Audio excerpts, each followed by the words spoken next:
Assalamualaikum warahmatullahi wabarakatuh. Salam sejahtera bagi kita semua. Om Swastiastu, Namo Buddhaya, salam kebajikan. Halo Sobat RSPPN, bagaimana kabarnya hari ini? Semoga sobat semua dalam keadaan sehat selalu ya. Welcome to Papdong, podcast aware penyakit dengan ngobrol-ngobrol. Bersama saya kembali, yaitu Patricia. Di episode kali ini, kita akan membahas sebuah peristiwa atau fenomena yang pasti akan terjadi pada setiap wanita. Dan peristiwa ini mungkin ya, bagi sebagian orang sering dianggap tabu. Tapi kita semua penting untuk mengetahui dan membicarakannya. Dalam episode kali ini, kita akan berbincang mengenai fakta-fakta, mitos-mitos, serta tips dalam menjalani atau menghadapi menopause itu. Dan kali ini, saya akan ditemani oleh seorang narasumber yang expert di bidangnya. Beliau adalah salah satu dokter yang berpraktik di RSPPN Sudirman. Langsung saja, please welcome Dr. Reni Junitasari, SPOG. Selamat siang, Siang, dokter. Mbak Patricia. Ya dokter ya, bagaimana dokter kabarnya hari ini? Alhamdulillah sehat. Sehat. Lagi sibuk praktik, abis praktik ya, Dok, ya? Iya, baru selesai ini. Baru selesai. Terima kasih dokter ya telah berkenan untuk berbincang-bincang di podcast ini nih. Ya, Kebetulan hari ini kita akan membahas tentang menopause nih, Dok. oke. Gitu. Nah, kita langsung aja ya, Dok, ya. Oke. Menopause itu nih sebenarnya apa ya? Dan pada usia berapa sih sebenarnya perempuan itu akan menopause begitu, Dok? Silakan. Oke. Mungkin sebelumnya saya menyapa sobat RSCPN dulu Boleh. ya. Oke, selamat siang sobat semua RSCPN Sudirman. Pada kesempatan ini saya Dr. Reni ingin sharing kali ya, Betul, boleh. lebih sharing masalah menopause, di mana kalau kita tahu sebenarnya menopause itu kita mikirnya pasti cenderung ke usia tua kali ya, Mhm, menandakan seseorang wanita itu sudah memasuki usia senja. mhm. Ya, tapi sebenarnya memang menopause ini, kita bilang, bisa terjadi secara alami yang semua wanita bisa terjadi, tapi juga bisa yang dia terinduksi atau yang memang terjadi karena suatu penyakit gitu. Gitu. Jadi kalau menopause ini adalah dia sudah tidak mengalami menstruasi lagi selama 12 bulan atau 1 tahun. Ya itu secara Mmm, alami.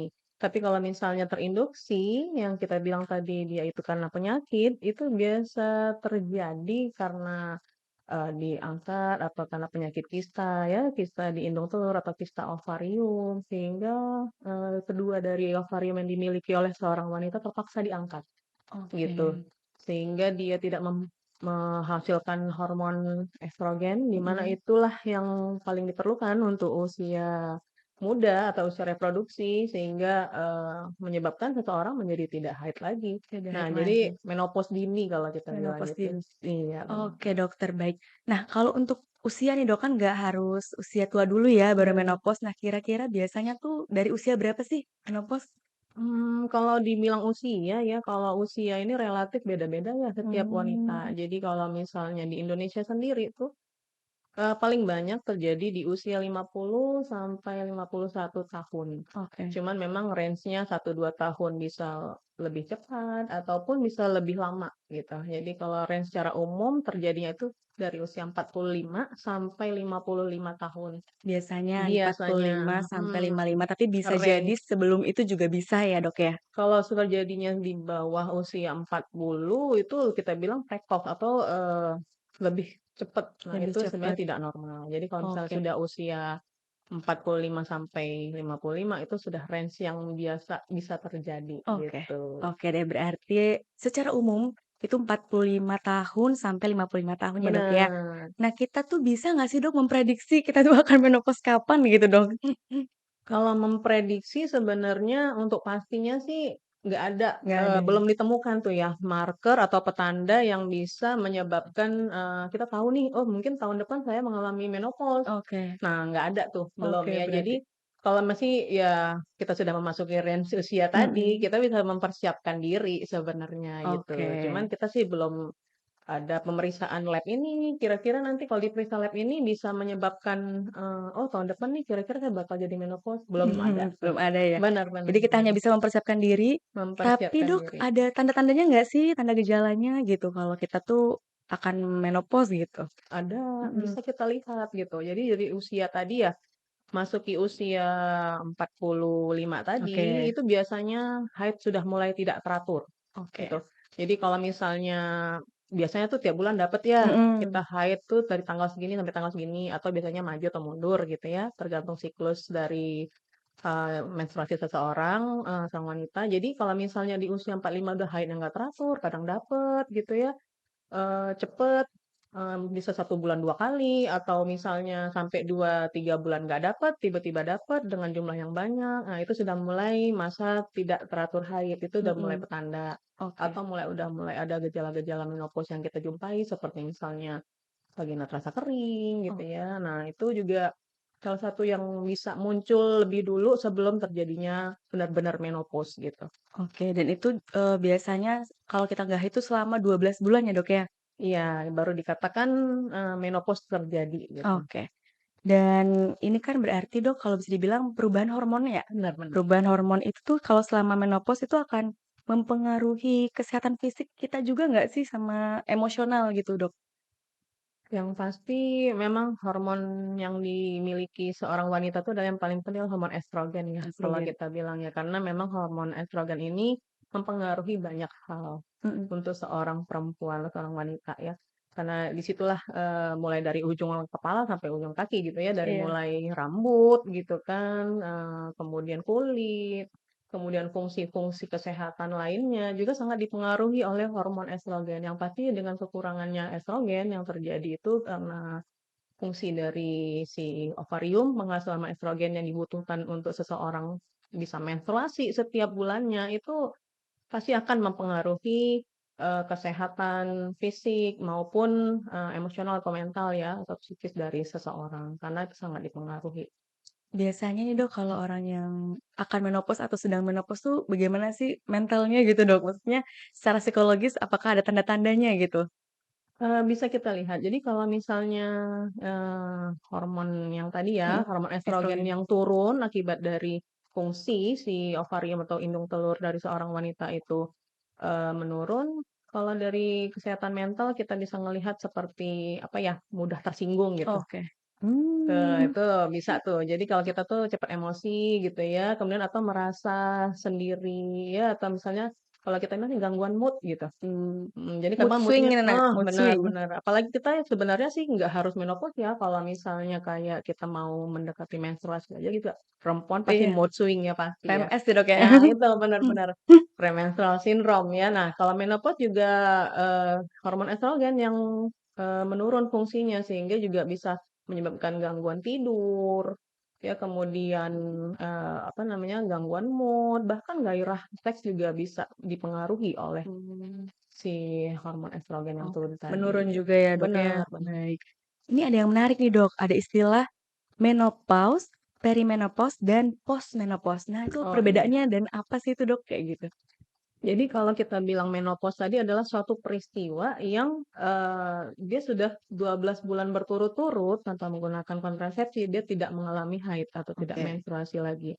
Nah kalau perimenopause sendiri tuh ya, perimenopause itu adalah suatu keadaan atau suatu masa yang menjelang, ya, menjelang menopause. Jadi menopause itu belum, terjadi, tapi dia itu, sudah muncul atau menunjukkan gejala-gejala menopause.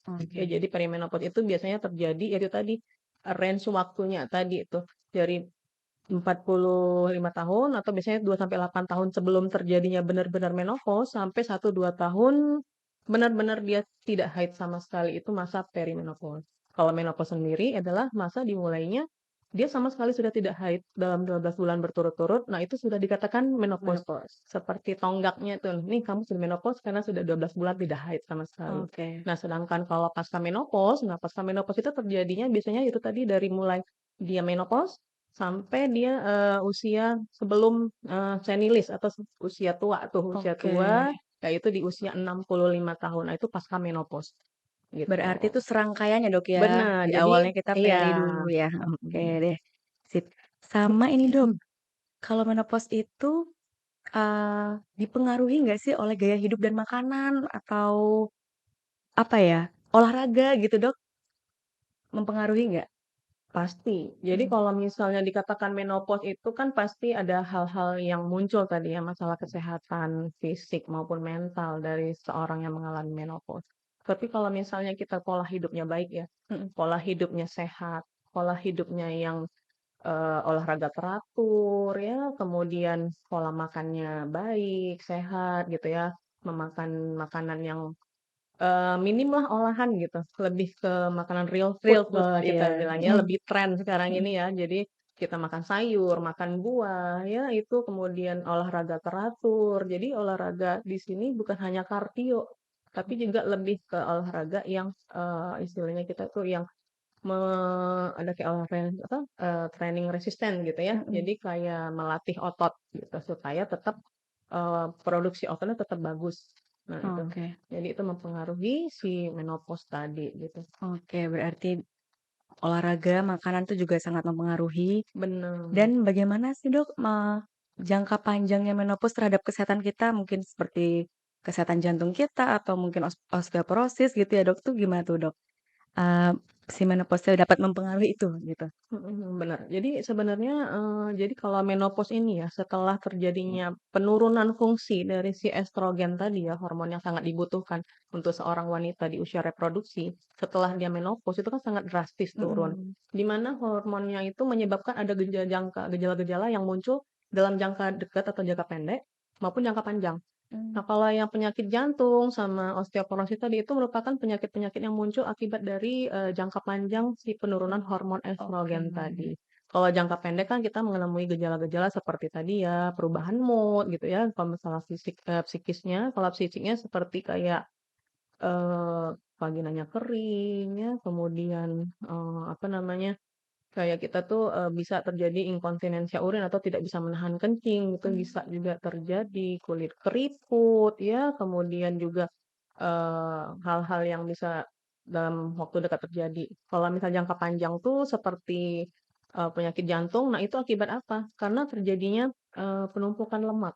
Ya, oke, meningkatkan, LDL atau lemak, tidak baik di dalam darah, di mana hal-hal seperti itu dapat menyebabkan pembuluh darah itu terutama di jantung, nah itu bisa menyebabkan dia, menumpuk di, pembuluh darahnya sehingga menyebabkan adanya sumbatan di jantung. oke, Makanya kalau saya bilang tuh penyakit jantung koroner ya, mhm, sumbatan CAD di ya? iya Mhm, benar.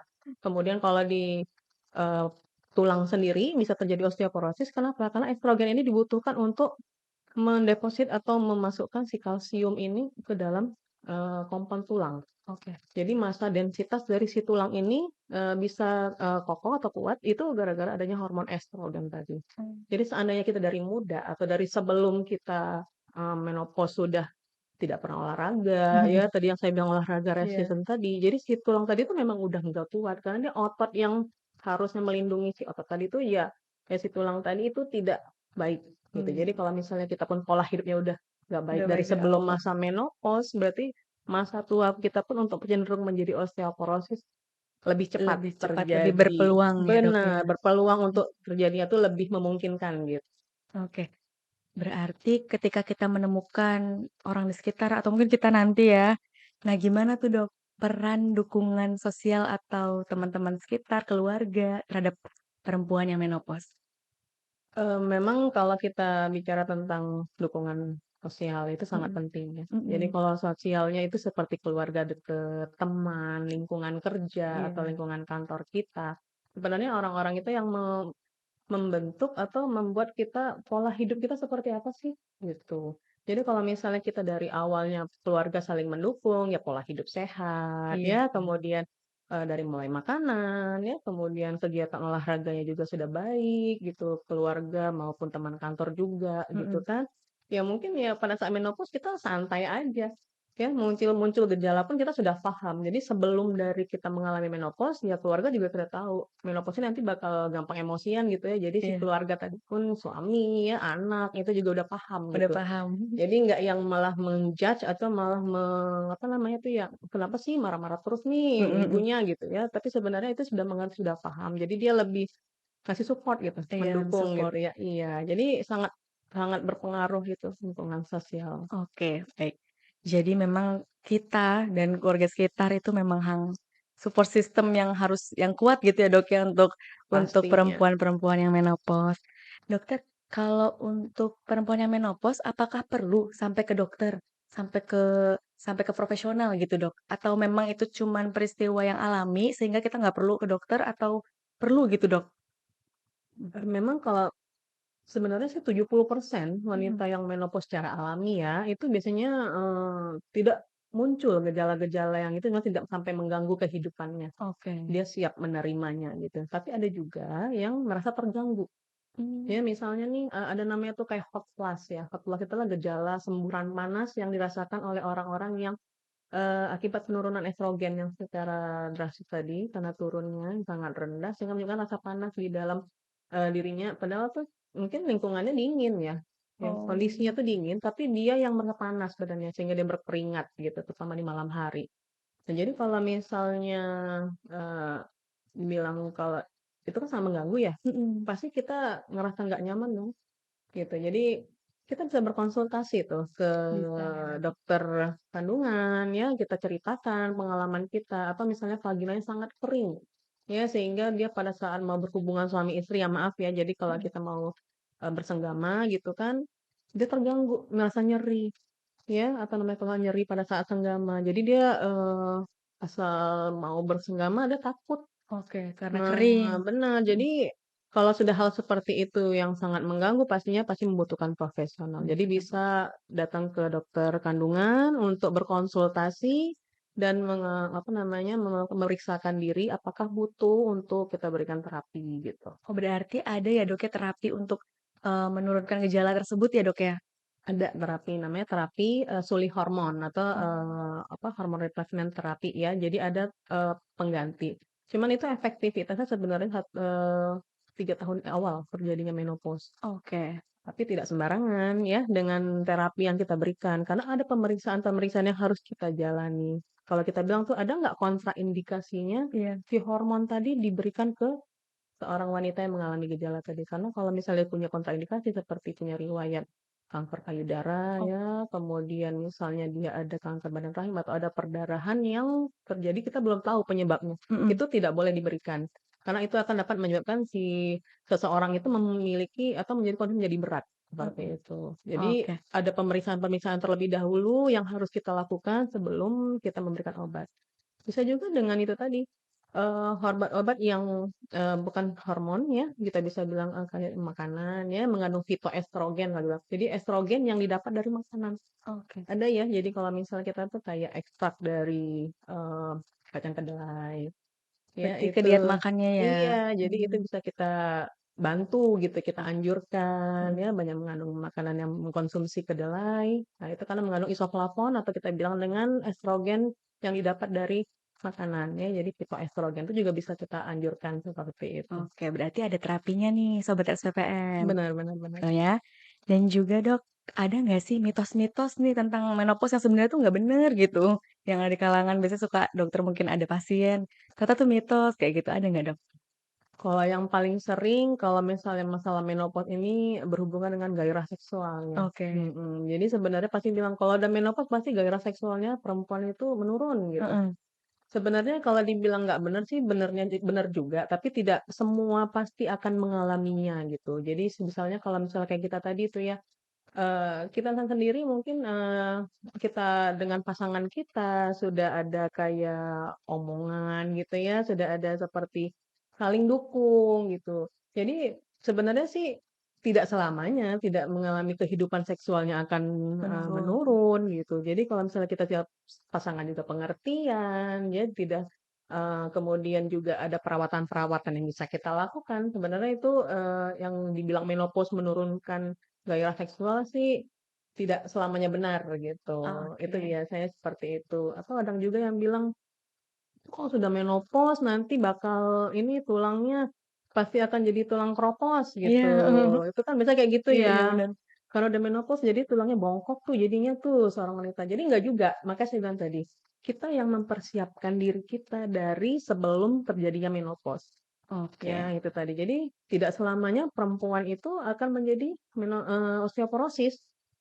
Ya memang walaupun ada bakal, segelintir orang ya, tapi tergantung dari pola hidupnya juga. Jadi bisa kita pertahankan kekokohan si tulang tadi dari pola hidup sehat sebelum terjadinya menopause gitu. Oke dokter, baiklah.